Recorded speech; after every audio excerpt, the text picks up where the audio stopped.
नमस्कार, माझे नाव वेदिका जितेंद्र तलवारे आहे। मी वर्ग 9वीतील विद्यार्थिनी।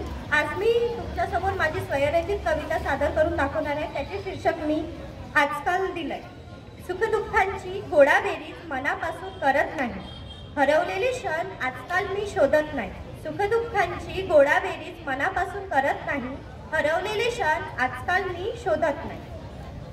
राखलं ते सोनं आणि हातातून निसटून गेलं ते जुनं, राखलं ते सोनं आणि हातातून निसटून गेलं ते जुनं। आभाळाला हात नाही जाणार माहिती आहे, तरीही चंद्र कुशीला असतो असं वाटतं, कारण स्वप्नांचं चांदणं सुटता सुटत नाही। हरवलेले क्षण आजकाल मी शोधत नाही, आजकाल मी शोधत नाही। अपेक्षांची उचलबांगडी करणं सोडून दिलं आता, हेवेदावे करणारं मन थकून गेलं कधी। अपेक्षांची उचलबांगडी करणं सोडून दिलं आता, हेवेदावे करणारं मन थकून गेलं कधी। उरली फक्त समाधानाची चादर, ज्यात शांत झोप लागते। कितीही टोचणे लागली तरीही कंठ फुटत नाही, कितीही टोचणे लागली तरी कंठ फुटत नाही। हरवलेले क्षण आजकाल मी शोधत नाही।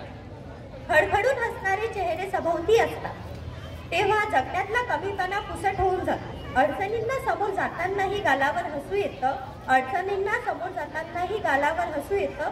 गुदमरलेला मीपणा जवळही फिरकत नाही, गुदमरलेला मीपणा जवळही फिरकत नाही। हरवलेले क्षण आजकाल मी शोधत नाही। सुख कितीही मिळालं तरी कमीच असतं, दिसत नाही डोळ्यांना। सुख कितीही मिळालं तरी कमीच असतं, दिसत नाही डोळ्यांना। पण दुःखाचं कुसळ डोळ्यातच राहतं, पण दुःखाचं कुसळ डोळ्यातच राहतं। तक्रारीचं पोट भरता भरत नाही आयुष्य, तक्रारीचं पोट भरता भरत आयुष्य। रिकाम्या ग्लासाची आता खंत करत नाही, हरवलेले क्षण आजकाल मी शोधत नाही। सुख दुःखाची गोडाबेरीज मनापासून करत नाही, हरवलेले क्षण आजकाल मी शोधत नाही। धन्यवाद।